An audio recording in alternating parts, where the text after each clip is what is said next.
সংগ্রাম সংগ্রাম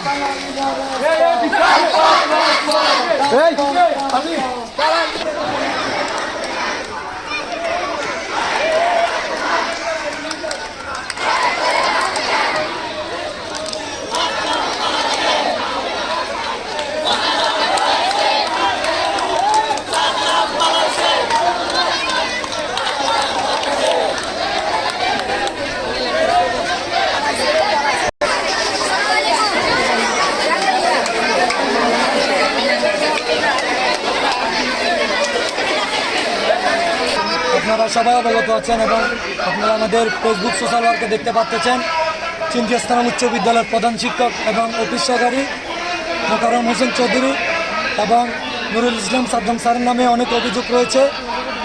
এই অভিযোগগুলোর দাবিতে আমরা ট্রেনে অফিস বরাবর পর্যন্ত গিয়েছি। এখান থেকে আমাদের দুর্নীতির যে একটা তদন্ত কমিটি গঠন করা হয়েছে, তদন্ত কমিটি গঠন করার মাধ্যমে আমরা আমাদের সত্যায়িত প্রমাণ পেয়েছি। প্রমাণ পাওয়ার পর আমরা আজকে 2 দিন আমাদের কর্মসূচি দিয়েছি।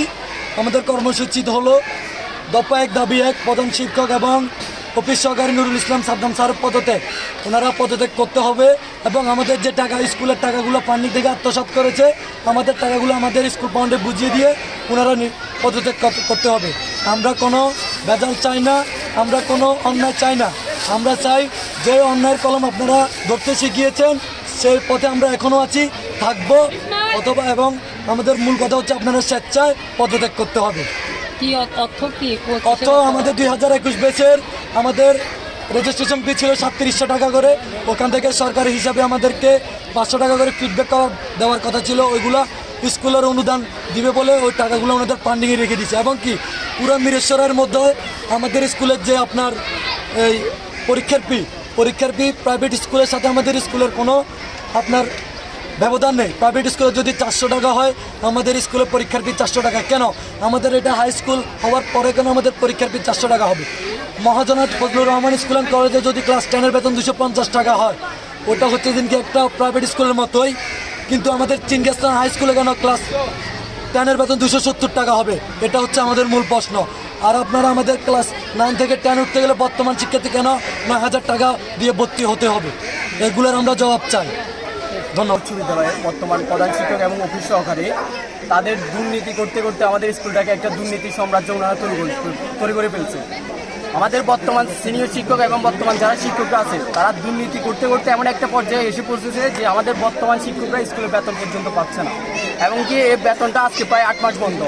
আমরা চাই ওনারা দ্রুত পদত্যাগ করুক। আমাদের যারা বর্তমান ছাত্ররা আছে আমরা চাই তাদেরকে আবার তাদের স্ব ক্লাসে পৌঁছানোর জন্য, এবং কি আমরা চাই তাদের কী হচ্ছে সামনে পরীক্ষা আছে এবং পরীক্ষার জন্য তারা সহজে অংশগ্রহণ করতে পারে, যেন আমরা এই বিষয়টা চাই। আমরা চাই দ্রুত প্রধান শিক্ষক এবং অফিস সহকারী পদত্যাগ করুক। পদত্যাগ কেন করবে?